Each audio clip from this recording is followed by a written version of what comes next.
We're joined right now on realagriculture.com by Harry Siemens. He's with SiemensSays.com. Welcome today, Harry. Hey, great to be here. We've got a great, we had a great snowfall and snowstorm going on, and so I just drove from Winkler, Manitoba to Stonewall, Manitoba, and some pretty interesting roads. I'm sure winter's definitely here in Western Canada, Harry. You bet. Hey, Harry, let's talk about the hog business in Canada. You're fairly close to the pork business in Manitoba.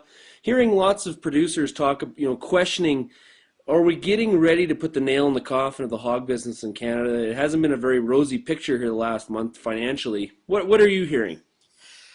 I'm hearing, first of all, I don't want to put any slight to those hog producers that have done everything right, and we're lucky even coming through the last 2 or 3 years. We still have people that are in the hog industry, and they are doing okay, even though no matter who you talk to, everyone dug a big black hole in the last 3 years. Things were starting to move forward, and then that H1N1 fiasco where they kept calling it swine flu back in June of 2009, that's when everything kind of fell the other way. At that point, people were treading water, looking for some good things to happen in the summer, and then that fiasco came out, and it just put the price in the opposite direction. And so right now we have a segment of the industry, whether it's the big guys or the little guys or the middle guy, they're doing okay.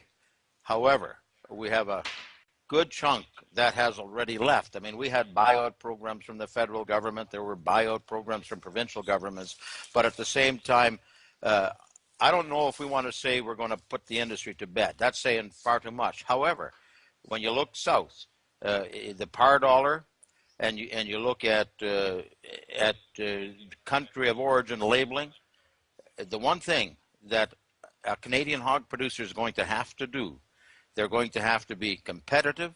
They're going to have to do everything they can to make sure that they can stay in business competing with the American markets. Well, one of the things I see here, the comments I get back, we locally here in Alberta, we've had a lot of Hutterite colonies even pulling out of the hog business because of lack of profitability.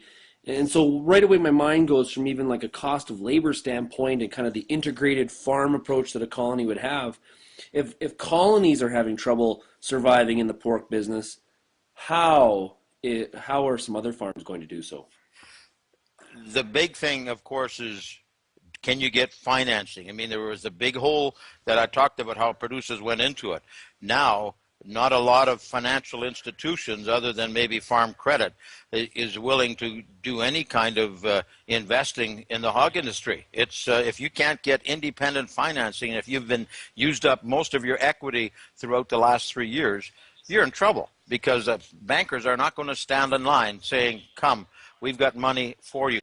And right, so, but Harry, is it the access to be able to borrow money the problem?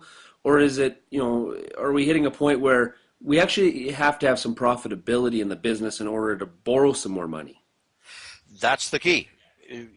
Number one is the access. We don't have a lot of people, as I said, interested in coming your way. But if you can show them a financial picture that you're going to make some money down the road, then of course they will be interested. But that's the big challenge right now, to show a profit. When the American producer makes $25, $30 a hog, the Canadian producer is breaking even. And when they've dug themselves a big hole, breaking even doesn't do it. Yeah. So, Harry, when you talk to hog producers and you mention, you have to do everything you can being, productive and efficient and those kinds of things, for some of the best hog farmers that what are some of the things that they're doing to try to survive this financial situation? I've talked to some people at Hutterite colonies. They go through their entire operation and they say, where can we cut the costs? You take and that's the key. And what are they doing? They're trying to, they continue to raise their own feed. They go to feed mills. They do whatever they can to make sure their input costs are lower, because if they can't get those input costs down, and then one of the real sad parts of the hog industry is that a fella that had a $2 million good barns 3 years ago, they're basically worth zero today. So somebody comes along and buys them on 2 bits in the dollar, and he's got some money, and he can fill those barns with hogs. But right now, you know what? There is no easy answer.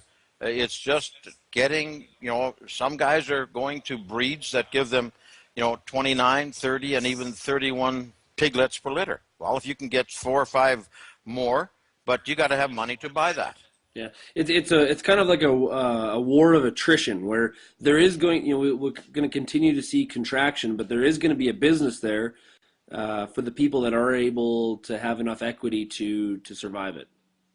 You're right. The other thing is shackle space. Where can you sell your pigs even if you're going into business? Because right now we have the big plant in Brandon.